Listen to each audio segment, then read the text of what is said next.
Hello everybody, this is Missable Zenith, and today I wanted to talk about a feature Fire Emblem has forgotten, the house. Now, right now there are a lot of people talking about secrets in Fire Emblem, hidden things in Fire Emblem, and how they seem unfair or fair or whatnot, and some of the discussion has centered around, well, is it about fear of missing out, that people have like this grave fear of not having a perfect save file, and so secrets should be fine because, you know, you shouldn't necessarily have to find everything. There are people that say, well, secrets aren't okay because they're not fair, because they prevent you from getting stuff in unfair ways. And what I want to say is that, first of all, the secret discussion is not about whether people have a perfect save file or not. The secret discussion is about whether the game is fair or not and honest with what it's portraying. People bring up stuff like Fire Emblem 4, Genealogy of the Holy War, as a prime example of secrets, hidden things that are hidden in such a way that no one could figure them out without outside resources. We're talking the Pursuit Band, the Brave Axe, the Wind Sword, the Secret Seliph conversation. There are so many things in that game, there's like at least one per chapter almost, that I don't know if anyone would randomly stumble upon them. I think the only way people find them is by looking it up either through online resources or being told by them, or maybe like a Nintendo Power or a strategy guide would have them. Same stuff with like the Stefan recruitments in Path of Radiance, or some of the hidden items in Radiant Dawn. There's an argument to be made that, well, if you can randomly stumble upon them, then that makes it better. Because then you might not get all of them, but you'll get some of them, and that might make you want to explore more. It's similar to, like, with NES Legend of Zelda, a lot of the secrets are just random houses, random trees that you don't know, you wouldn't know which tree to burn unless you either looked it up ahead of time, like had it told to you through like Nintendo Power, or you were literally spending your whole day burning every single tree on the map in order to find something. We don't want that. I don't want that. I don't think that's good game design. However, I don't necessarily think the game should just tell you everything or give you everything. People have a lot of issue with the way Engage handles potentially missable recruitments, units, and items. Like, if you don't get Anna out of the box, she just joins you anyway. If you don't recruit Lyndon, as long as you don't kill him, he just joins you anyway after you beat the map. And I think that takes away from the game the fact that some of these things, some of these missables, if we're going to say that Fire Emblem is a strategy game or is a tactics game, if we're saying that Fire Emblem is a tactics game, then part of the strategy or tactics should be figuring out how to get all the side objectives in addition to the main objective. Because if you just make it get the main objective and all the side objectives will auto-complete, then that's inherently less engaging, at least to me. I think that you need to make people play the game, make people get the side objectives on their own, to differentiate when people do or when people don't, and give people an excuse to maybe play through again and try to get the stuff that they missed.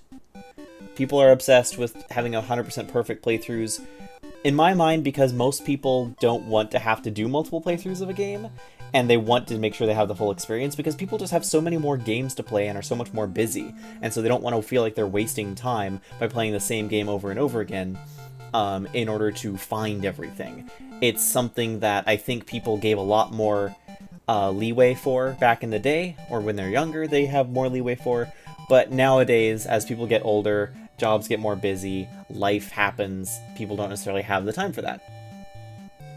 So what are you going to do? How are you going to design stuff so that it's fair, but still missable, still hidden? And in my mind, Fire Emblem has had this since the very beginning. This is why I'm showing Fire Emblem 1. I booted up Fire Emblem 1 to show you this. Villages, but most notably houses. Because you have villages, and villages have existed in most other Fire Emblem games. Not all of them, but most of them. Where you visit them and they give you some reward. But houses. Houses are something that we haven't really seen in this way since the remakes of Fire Emblem 1 and 3, but in a new game, since Sacred Stones, I don't think Awakening or Fates or Three Houses had random houses that didn't give you rewards for visiting. Let me show you what I mean. There's a village south of the castle. A priest named Riss awaits a prince there. Yeah. It's really basic because it's Fire Emblem 1, but yeah, just basic explanation of what's going on the map. Can't use strong weapons if you don't have a high weapon level. That's just common sense. Don't forget your flyers need to be careful around foes with bows. Explaining game mechanics for people who might not know them. We have better tutorialization, and so you don't necessarily need to explain game mechanics using houses, which is why houses have fallen out of favor in the first place.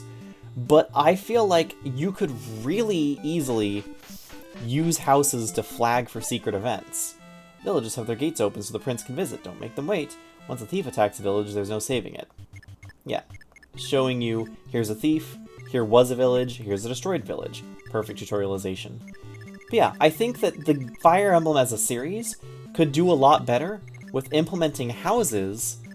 That way you can visit them, and if you choose to visit the house, maybe the house can give you a hint or the house can explain something, and then that way you get some more information about the map or about what's going on without having to force feed it to the player and make them sit through like extra long tutorials or like, you know, make it like a 5-minute unskippable cutscene or something.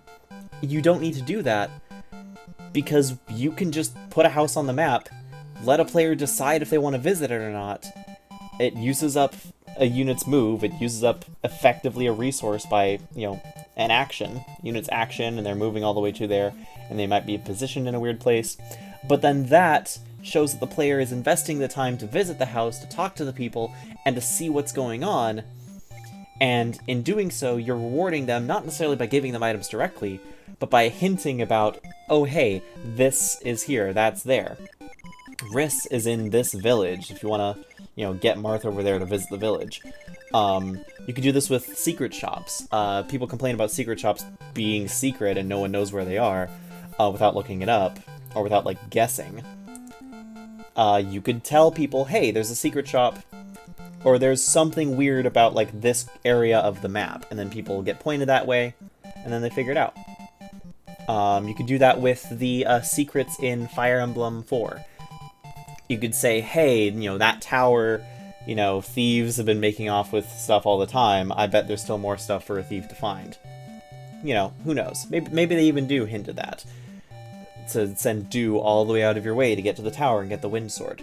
Maybe they talk about, like, a legend of, you know, a legend of the Lady of the Lake, which is a very common thing in, I don't know if it's very common, but it appears several times in various games as, like, yeah, you drop the axe, and if you tell the truth, then you'll get something better back.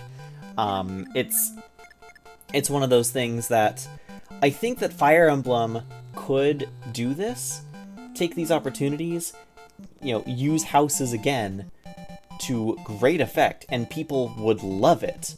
There are people who would hate it, but there are people who hate every game design. I think that in general, people would be a lot better fans of it if a house described something in-universe, and then that was still technically a secret, but you could solve it and discover it yourself if you wanted to, if you went out of your way to figure out what they were talking about, rather than just having a secret on a map, placing it here, and saying, you know, only Arden can go to this spot and get the pursuit ring, but no one's gonna tell you that Arden has to do this, and it's in such a far out-of-the-way spot that Arden has no right being. None of your units have any right being there. It seems like a wasted corner of the map.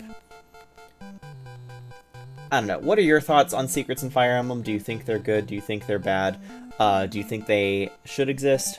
And do you think that the house system would be a good way to solve that? A good way to implement secrets back into Fire Emblem in a way that doesn't make people upset about being unfairly, you know, about things being taken from them unfairly, or not being able to find things fairly.